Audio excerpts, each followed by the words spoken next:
What's going on, people, and welcome to a new one today. My top 10 current underrated Premier League players. Hope you enjoy it. Leave yours in the comments. Be interested to see who you've got. I will be doing as well my top 5 overrated footballers just in the world generally as well. So that one will be dropping probably next week at some point.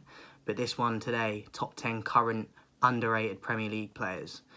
In at number 10, I've gone with Dawson at Wolves, the centre-back. Used to be at West Brom. I remember him at West Brom when they were originally up in the Prem a few years back. And I thought he was good then, to be honest. He scores a lot from headers from corners. I thought he was all right at West Ham. Surprised they got rid of him when they sold him to Wolves. But I think he's just a steady player, steady centre-back. I think he's underrated in terms of his pace, his strength. He scores from set pieces quite a lot with headers. I just think he's got a solid game, and I don't think he's spoken about enough just generally. So I wanted to include him on the list. Dawson, number 10. In at number 9, a guy that I just see getting constant hate, and I don't understand it. I feel like he is a more natural finisher than the one that they rate higher than him for his club. Might not be as well a all-round better player, but in terms of just a natural striker, I think he is better, as in Nketiah. Obviously, Jesus is the preferred option by many people, and I think he probably is an overall better player. But in terms of a fox in the box and a natural finisher, I think Nketiah don't get the respect and love that he should. He only got a hat-trick recently as well, so it's not long since he got his hat-trick, and he's been doing it since last season at minimum. I think when Jesus has been injured, he's stepped in well, and I think he should be playing as many games as he has been, if not more. But people were shocked with the amount he has played already. But to me, it's not a surprise. I think he's got a good record for England as well, for coming up through the youth ranks.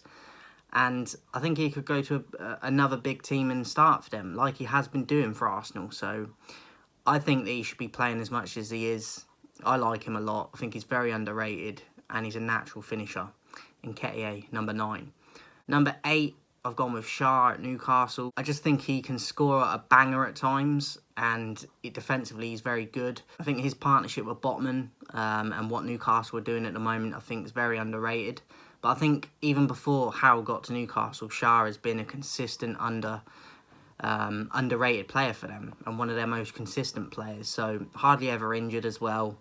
And you know that you're going to get 100% from him when he plays. And he'll pop up with the odd goal. So, Schär, number 8. Number 7, I've gone with Rico Henry at Brentford. Obviously, he's been out for a while, and he's going to be out for a considerable more amount of time as well. Since Brentford come up, him and Tony have been the two main focal points of that team. The energy down that left flank is just immeasurable. I feel like he should be in the England team when he's fit.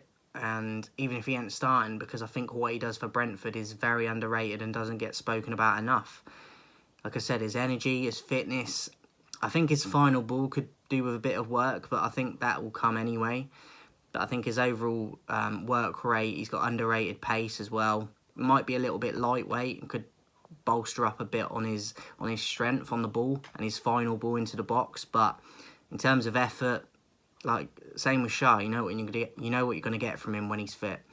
So Henry, another one that doesn't get spoken about enough for me, in at number 7.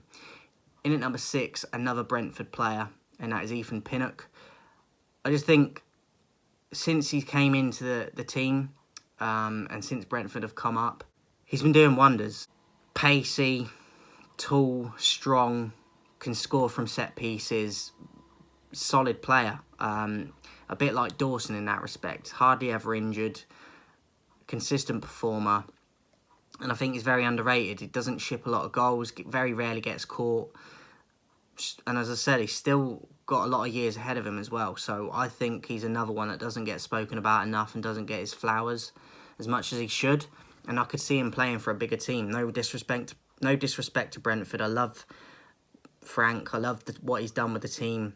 But I think I could spot him at like a Tottenham or a Chelsea even. Like, I think he has that ability. So I can notice the talent, but I don't think enough people do. So 6, Pinnock.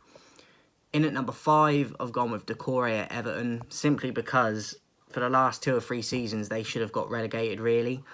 And he has been one of their players in clutch moments when it's time to step up that he does. And really, he's a defensive midfielder, but they've been playing him more advanced because he's been popping up with his goals at crucial times. and they're almost playing him as a number 10 recently, and I can see why, because he does get forward and he does score goals. And he's one of them players in clutch moments when the pressure's on that delivers. And it hasn't gone unnoticed by me. I feel like he could be, again, in a bigger team, because I think in terms of work rate, effort, attitude, application and pressure, high pressure moments, he delivers most of the time. So for me, Doucouré, number 5. In at number 4, another Brentford player, and that is Wissa. Doesn't always start, but has done since Tony's been out. I think even when Tony was playing and he didn't start, he'd come off the bench and score pretty much every time. Underrated goal scorer, doesn't get the love he should, and he could start for a lot of teams in the league. Like Everton could do with him in terms of just his goal-to-goal ratio must be insane, because he scores most games. As I said, starting or coming off the bench, he's just as reliable in my opinion. Natural finisher, doesn't get the love and spoken about enough for me. I always noticed him even when Tony was there, in what he offered for the team. And in terms of just a squad player, he is just trumps. So Wissa, number 4. Number 3, the last Brentford player on this list, and that is Jensen in the midfield, because he is their playmaker. Everything runs through him. When Tony's playing, in Mbeumo and Wissa, everything runs through Jensen in that midfield. And I think it goes unnoticed, because the likes of a Tony or Mbeumo get the highlights and the plaudits for the goals. He's the one pulling the strings, Jensen. And he does long throw-ins as well. He takes the corners. He can take free kicks. He can take penalties if you need him to. And I think, again, just one that goes under the radar a lot, but since Brentford have come up, has been a vocal point in that team and a consistent mainstay in there, and deservedly so, because everything runs through him. Jensen, number 3. In at number 2, a guy that I hadn't even heard of before until they bought him, and that is Vicario at Tottenham. I can't even remember what team they bought him from, but my God, have I been impressed by him. Not just because of the saves he makes, but his character. You can tell he's always shouting at his defence and just his teammates, demanding from them a quality level that you need for them to improve, and something that Tottenham have needed. They need them characters in there, and I think he is one of them. He seems a bit more old school with it, and he's not shy to bollock the players around him that need it at times. And I think he's a big reason as to why they're having such a good season and improvement. Obviously, a lot of the players have improved a lot, but I think he is one that isn't getting spoken about enough.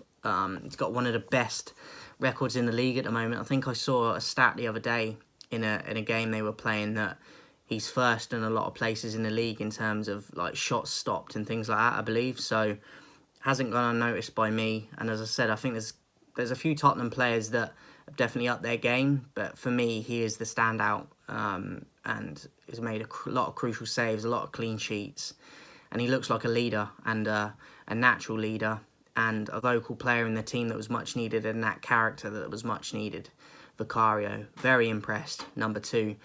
And then at number 1, someone that recently got their England call-up and probably should have before this in like seasons past. And another mainstay of his team since they've been promoted, and was doing it at Championship level as well.